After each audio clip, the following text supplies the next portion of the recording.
Kaine's dreams encounter. Gently, weakly, softly. The shade, sure that its tormentor was dead, turned and stomped off toward the horizon, stopping along the way to bellow one final roar. Couldn't kill it. Shamed beyond imagining, Kaine tried to turn her head to the side, but only succeeded in coughing up a huge gout of blood. It was getting difficult to see, and only after a moment of fierce concentration did she realize that her left eye was gone. Laughing to herself, she turned her remaining eye to the ruins of her home and noticed a ragged stump of arm resting a few feet away. "Yeah, that's mine," she thought with a mad giggle. "This is gonna make clapping a real bitch." "Ha!" cried a sudden voice from the depths of her mind. "Finally gonna die, are ya? Well, you had it coming." "Go to hell, Demo," she thought at an unseen assailant. "Go to hell before I pluck out your eyes and feed them to a dog." The voice of her childhood terror evaporated into smoke, only to be replaced by another, more recent voice. "Hold still," said the apothecary, materializing from the ruins like a ghost. "I want to draw you. That way you can live forever." "No, stop. Don't want to live forever. Want it to die right here."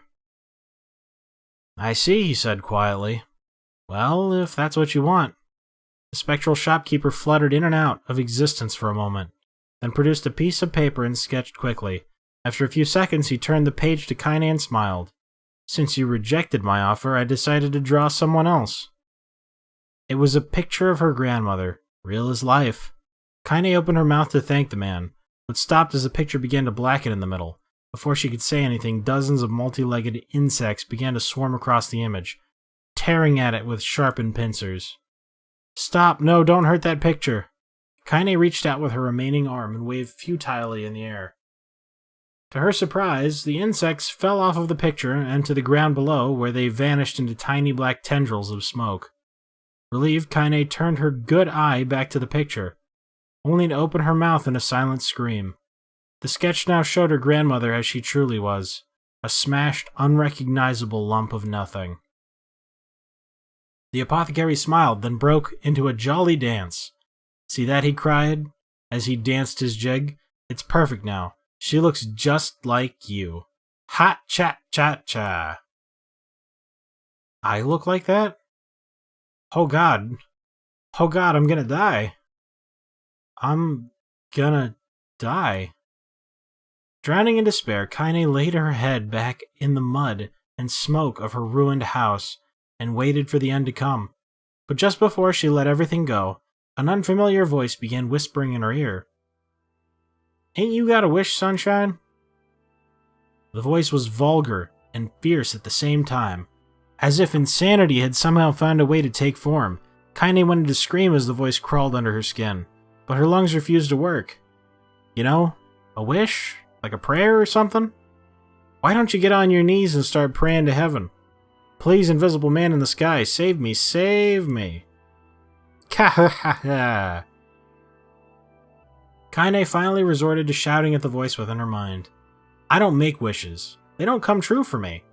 I'm a curse, a freak. I should be left to die." The other voice boomed in her ears. "Bwahahaha! Oh God, you are the best!" Kaine glanced down and saw a black, shiny substance oozing from her legs. She tried to brush it away, but her remaining arm would no longer respond. The substance slowly crept around her feet, and then began moving up toward the rest of her body. Is this death? Is this what it's like?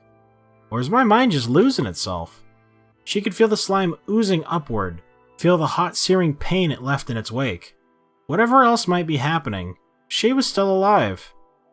And this was real. "Come on," said the voice, "let it go." Kaine tried to ignore the voice and concentrate on the pain, but the newcomer would have none of it. "Don't ignore me, sunshine. You're ready to give up, ready to die, so why not let me have it?" Have what?" "Your body. Come on, give it to me. Give it to me. I want to stand on the ground, feel the rain, taste the wind."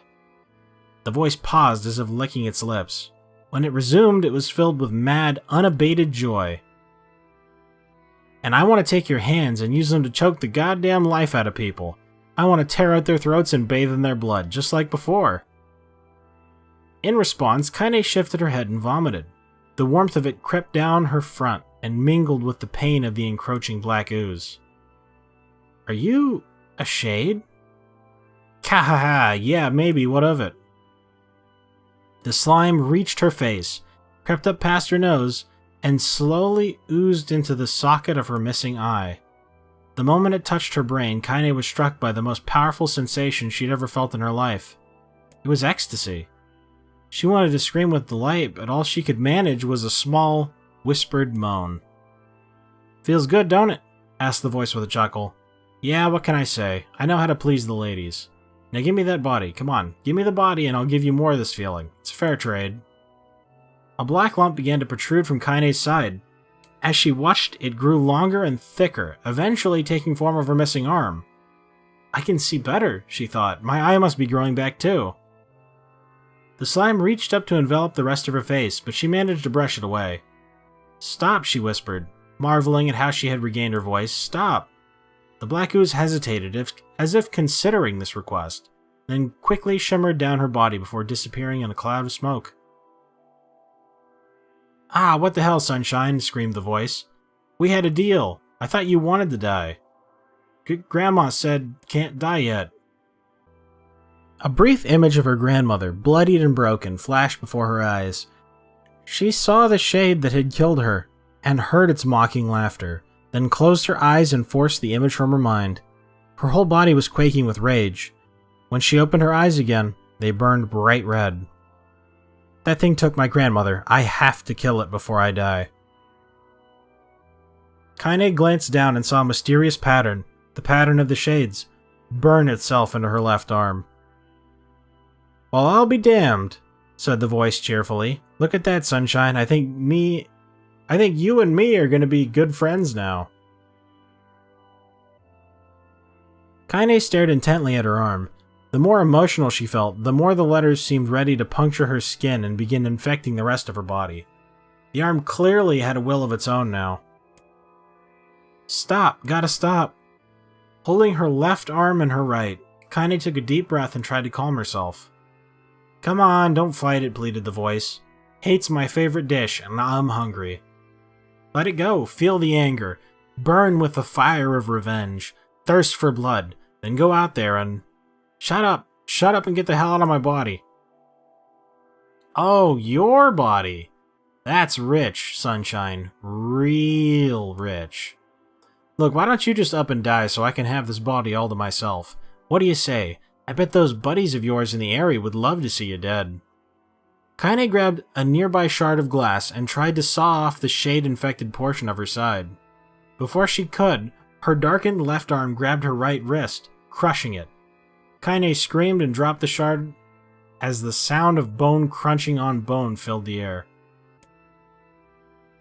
Kahaha, stupid idiot girl, you're possessed now, Sunshine, and there ain't no going back. The voice laughed again, a loud, long wail that seemed to go on without end. Possessed? Whispered Kaine. Yeah, possessed. You and me? We got what you might call a timeshare arrangement. Remember how folks used to think you were a freak? Well, wait till they get a load of you now. Kaine looked up, tears in her eyes. The sky seemed smaller somehow, darker. Is this because of that shade? Is this how they see the world? So, listen, purred the voice. I know this whole possession thing seems a bit sudden, but it ain't all bad. There's plenty in it for you, too. I'm a very powerful creature, Sunshine. And now that power belongs to you. You got enemies? People you want to kill? I can make it happen. That little fat kid who kept picking on you, that big old shade that squashed your granny, we'll wrap them up in their own assholes. No more abuse for you, Sunshine. No more pain. Wait, said Kaine, you're a shade. Why would you help me kill another shade? What, you think I'm some kind of racist? Some killing snob? I don't give a good goddamn who you murder, honey pants. I just want to drink from the well. Kaine considered this as she struggled to her feet, the power of the shade coursing through her. The smoke from her house was drifting away with the wind, and she enjoyed the way the cool evening breeze felt on her new left arm. After a long pause, the voice spoke up again. So, how about it? You and me? We could have some good times together. And I'll even take care of the bloody part, if you don't want to. Fuck off, asshole, muttered Kaine. I'll handle the killing. Ka-ha-ha! Screamed the voice. Look at you go. Oh, sunshine, we're gonna have so much fun. So listen, my name's Tyrann, and if you ever need me, I'll just be hanging out in this piece of meat you call a heart. Now get to it. The more you kill, the more your heart turns rotten and sour. And I like rotten and sour. Kaine found herself nodding at the voice. Yeah, she said. Yeah, I think this can work. I'm gonna find that shade, and I'm gonna strangle it with its own guts. And when I'm done, I'm gonna do the same to you, Tyrann. Count on it. Ha! Laughed Tyrann. I've shit bigger than you, so good luck with that. Oh, and hey, one more thing, right now. You and me sharing this body, but if you ever run out of hate, if you ever, go soft, then I'm gonna take over everything. So keep on killing, sunshine, and watch your back. The voice grew fainter and gradually faded away, fading to somewhere deep inside Kaine herself. Kaine waited until she was sure the voice was gone, then waved her new left arm around with a few times. It feels perfectly normal, she thought. It feels like mine. So that's why she didn't go with us at the end, because if she did, she would have gotten mind-controlled and then we'd have had to kill her.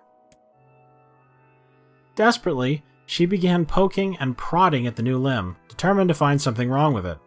She didn't want it to feel normal. That would mean the creature inside her had already won. I'm not a shade. I'm Kaine. Repeating this mantra in her mind, she slowly began digging through the rubble of her house, being careful to ignore a certain red-stained spot in the corner. Finally, after what seemed like an eternity of heartbreaking work, she found what she was looking for. It was the wreath of lunar tears. Though it had been through hell and back, the garland's petals were as bright as ever.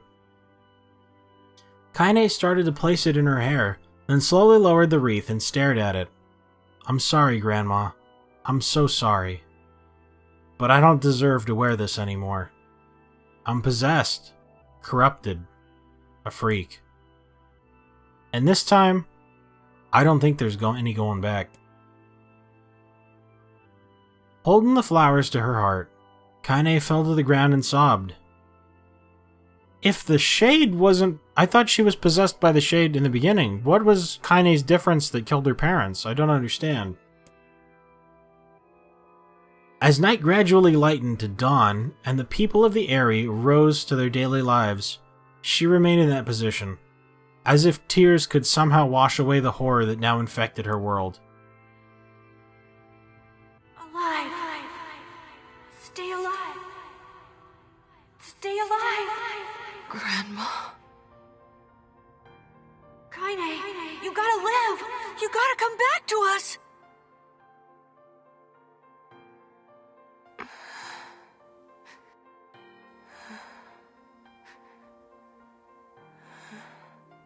Oh, hey.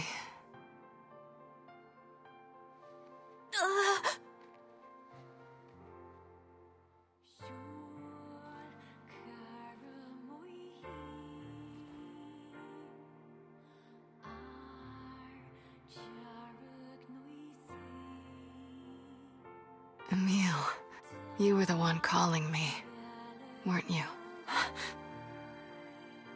You still recognize me? Of course. I knew you right away. Thank you, Kaine. Welcome back, Kaine. Wow, you grew up. So, how long has it been? 5 years.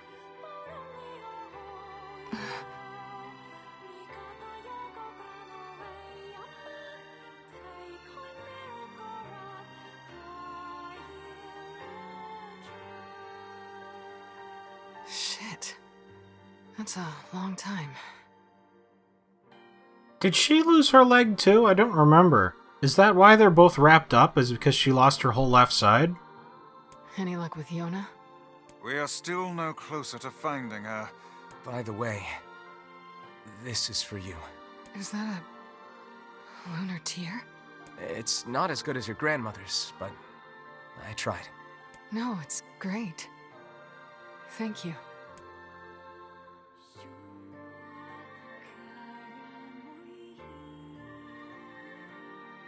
Kaine waking from her long, petrified sleep. Emil's unflagging kindness. Our reunion was a happy one, and we let it wash over us like rain. That is, until Devila and Popola had to go and ruin it all.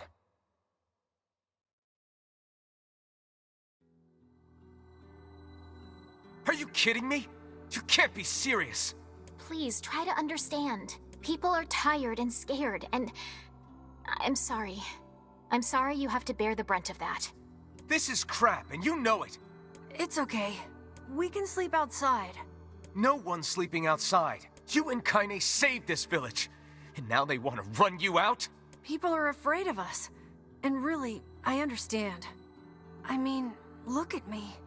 As long as you're still with us, I can deal with it. Right, Kaine? I'm used to sleeping outside. But... We'll see you later. Sorry about this.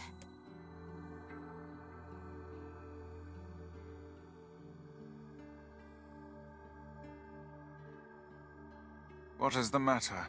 Kaine always sleeps outside. I never thought about that until just now. Never even occurred to me. Damn it. We should turn in.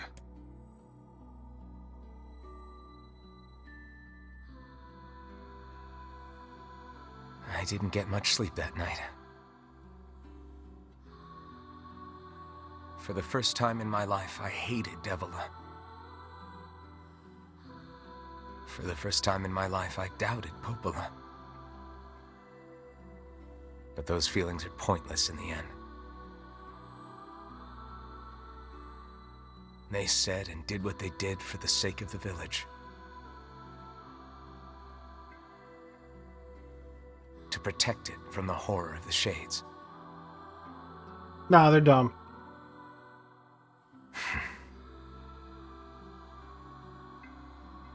Really, how can I blame Devila and Popola? Easily. In the end, I'm just as bad. You saved the village. They didn't. They did not do that. Because I never once stopped to think about Kaine and Emil's situation myself. It's true, you should honestly always, consider your friends. Consider their point of views. Empathy important. You're heroes. And they threw you out. Nah. I should apologize to Kaine and Emil, but what good would that even do? I got a fire going, Kaine. Wait, is that... Good. Campfires are weird, aren't they? I'm so happy to get to talk to you again, Kaine. Yeah, me too. I tried everything I could think of to save you, you know. I polished you with a special cloth. I poured warm water over you. Wait, you poured water on me? Yeah, but it didn't really do much except make you all shiny. Hey, Emil. I guess you noticed how I look different now. I don't know why that skipped and I'm upset. I'm sorry, Emil. I'm sorry for all of it. Well, I mean, this new form isn't all bad, you know? At least I can look at you when we talk, right? Hey, so why don't you tell me something about yourself? I'm not very interesting. Sorry. Come on, I just want to know you better. Please? Fine. This all happened when I was a kid. Before the whole shade possession thing. My body is... different. And when the villagers found out about it, they started treating me like a freak. But one person, my grandmother, accepted me just as I was. No matter how bad things got. She gave me the strength to keep going. The field is normal. Look, the pig's over there. She's really special to you, huh? Yeah. Oh, hey! That gives me an idea. Since we cured your petrification, we should start looking for a way to cure your possession and my body. I know we can do it if we all work together. Heck, it'll probably be super easy. Let me guess. More warm water? Okay, can we just forget I told you about that? I love them.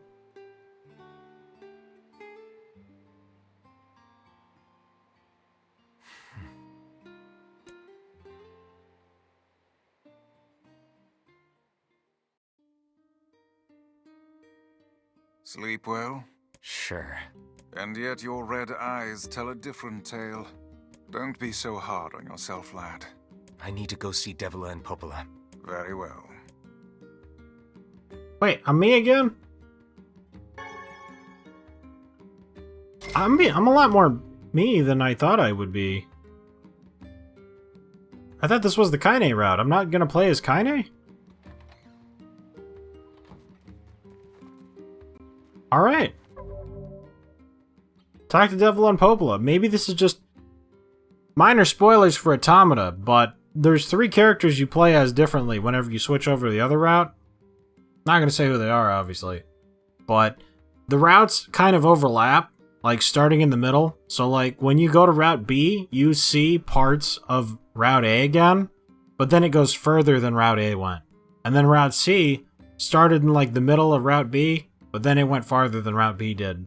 I assume this would probably be something kind of similar-ish, or at least I thought, but we aren't Kaine.